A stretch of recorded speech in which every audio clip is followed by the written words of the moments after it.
are going to study about Mendelian disorders. So Mendelian disorders are those disorders which results because of any alteration or mutation in any base pair of DNA. So we are going to study different disorders. First disorder is hemophilia. Hemophilia is a sex-linked recessive disorder.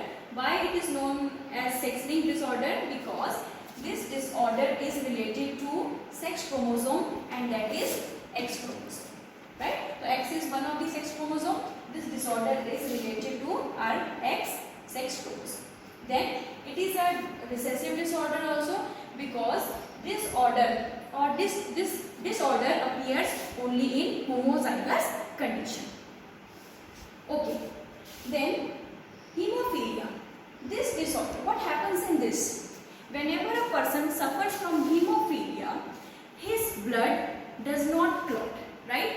Even a minor injury can lead to a lots of loss of blood, and a minor injury can be fatal for that person. Okay? So whenever a person is hemophilic, a minor injury is very dangerous for that person, because his blood will keep on flowing, the blood will not clot, and the person will die because of loss of excessive blood. Right? Okay. So I will explain this concept.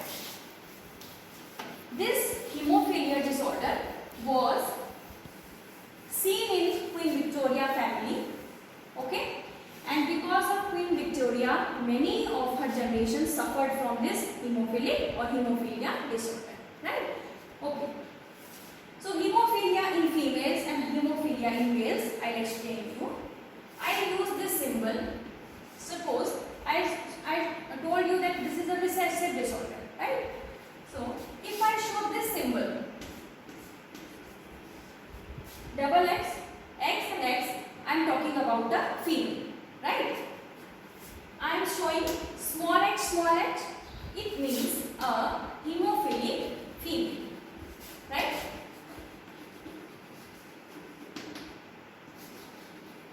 Hemophilic female. If I show like this, it means the female will be normal, but she is a carrier of hemophilia gene, right? Or hemophilic condition. Because it is a heterozygous condition. In the heterozygous condition, this disorder will not express, because it is a recessive disorder, and recessive disorders or recessive traits appear only in the homozygous condition. Here I have shown you a homozygous condition, right? That is why this female is hemophilic. But here one of the X chromosome is functioning normally, and the other X chromosome does not have that gene which produces the protein which is required for the clotting of blood. So basically in the hemophilia, whenever a person suffers from hemophilia, his or her X chromosome is not producing that protein which is required for the clotting of blood. So in this case, one of the X chromosome is functioning normally, and the other X chromosome is carrying a hemophilic gene, right? So this female herself is not hemophilic, but she is a carrier, right? Then if I show like this, it means it is a normal female. So both of her X chromosomes are working normally. They are producing that protein enough amounts, so she is not hemophilic. So if I am not hemophilic, it means my XX chromosomes are like this, right? So this is a recessive disorder. For this disorder, a girl should have both the X chromosome like this, right? So it is very rarely seen in human population, right? Then for a male have only one X chromosome. So if this X chromosome is normal, the male is normal. But even if this X chromosome is hemophilic, the male will be hemophilic. That is, the female needs both the X chromosomes to be abnormal to show this condition hemophilia. But a male, suppose a male is like this. This Y chromosome, it does not have any gene for the protein formation which is needed for the clotting of blood. So it does not have any role chromosome has, and males have only one X chromosome, and if that one X chromosome is abnormal, the person will be hemophilic. So this male is hemophilic, right?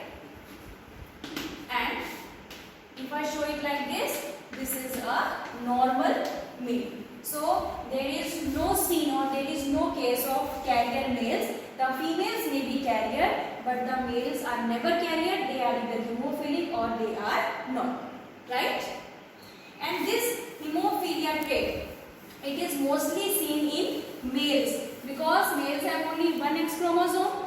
So it is generally seen or mostly seen in males. For a female to be hemophilic, her mother should be at least carrier and her father should be hemophilic, right? Suppose this is a girl child, right? And I am saying she is hemophilic. For this condition to happen, her mother should at least be carrier. She can be hemophilic also, right? So this girl's mother should be at least carrier and his father should be hemophilic. And hemophilic males or hemophilic persons don't have much lifespan, right? So this male will not have a long lifespan that he gets married or he is having babies. So it rarely happens, right? Such persons don't live for a long time. So this girl to be hemophilic needs at least a hemophilic mother or a hemophilic father, right? So these things normally they are very rare in human population. That is why females are generally not hemophilic, but hemophilia is more commonly seen in males. Then next is color blindness. Color blindness again is a X-linked recessive disorder. So same, it is mostly seen in males and rarely in girls or females. So what symbols I show? I use the letter C. In hemophilia I was using the letter H.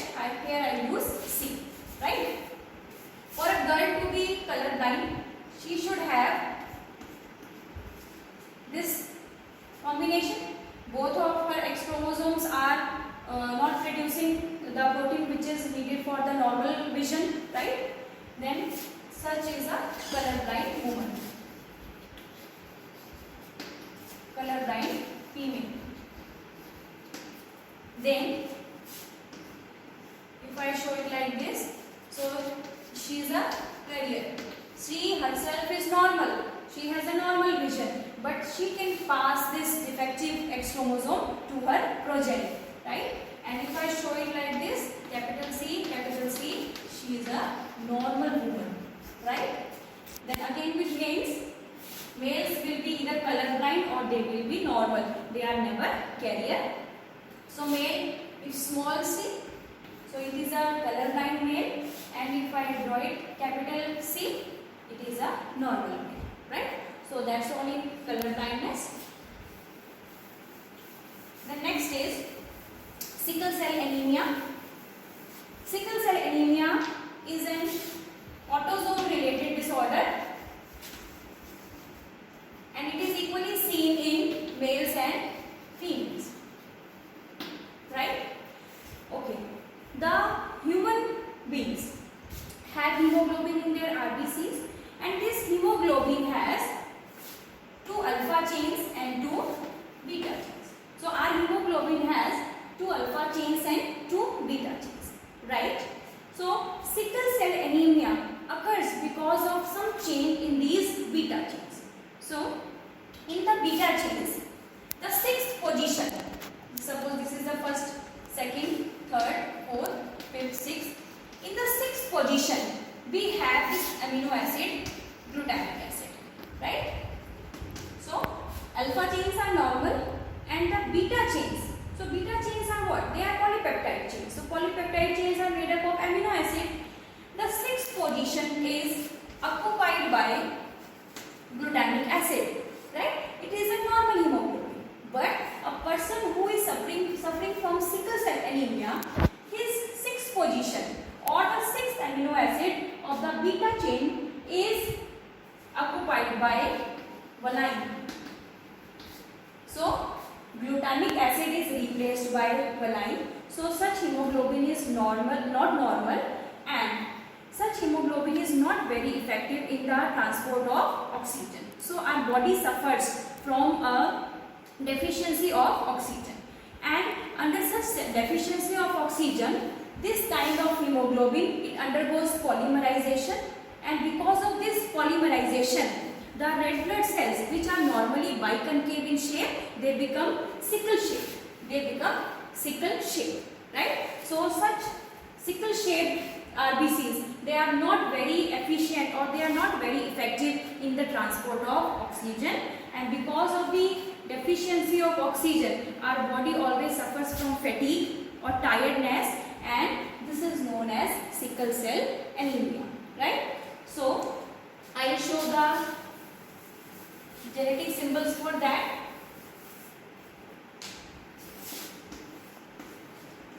If I show like this is the normal hemoglobin. This is heterozygous condition. So this person has a 50% chance of transferring this altered gene to the progeny. Then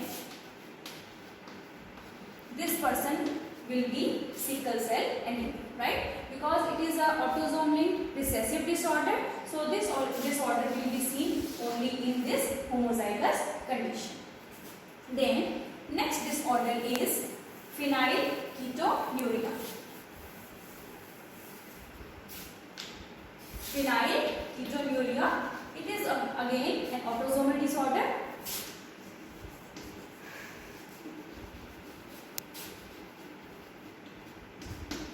Okay.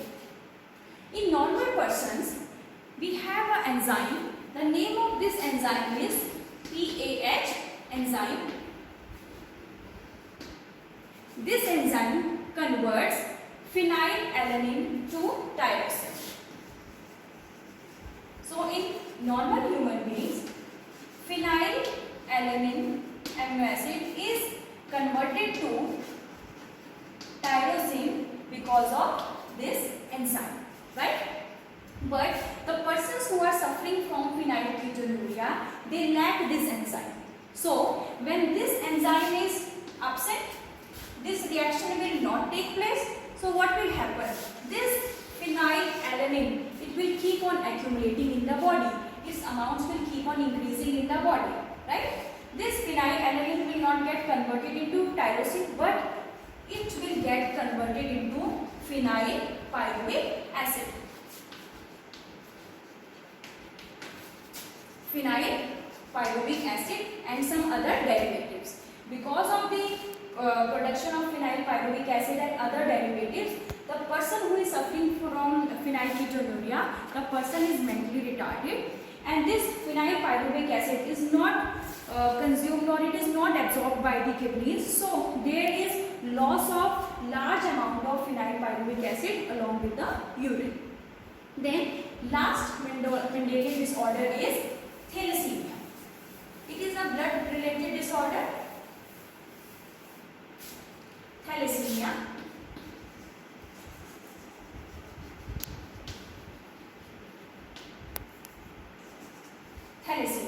Right? So thalassemia disorder is again related to the hemoglobin, which we just discussed in sickle cell anemia, right? So I told you we have 2 alpha chains and 2 beta chains, right? These 2 alpha chains are produced by the genes which are present on chromosome number 16. We have 2 genes which produce alpha chains. These genes are HBA1 and HBA2, and these genes are present on chromosome number 16 or pair number 16. Suppose this is HBA1 and this is HBA2. This gene will have allelic form on this chromosome also, right? So this is the allelic form of this gene and this is the allelic form of this gene. So I can say 2 genes or 4 alleles are responsible for the production of 2 alpha genes. So if there is any mutation or any problem in any of these 4 alleles, the person will suffer from alpha thalassemia, right? Then beta thalassemia on chromosome number 11. Chromosome number 11, we have a gene HBG. Suppose this is chromosome number 11, one allelic form, and this is the another allelic form of this gene. So this one gene or these 2 allelic forms of this gene are responsible for the production of beta genes. So whenever there is any problem in these 2 alleles, the person will suffer from beta thalassemia. So what happens during the thalassemia?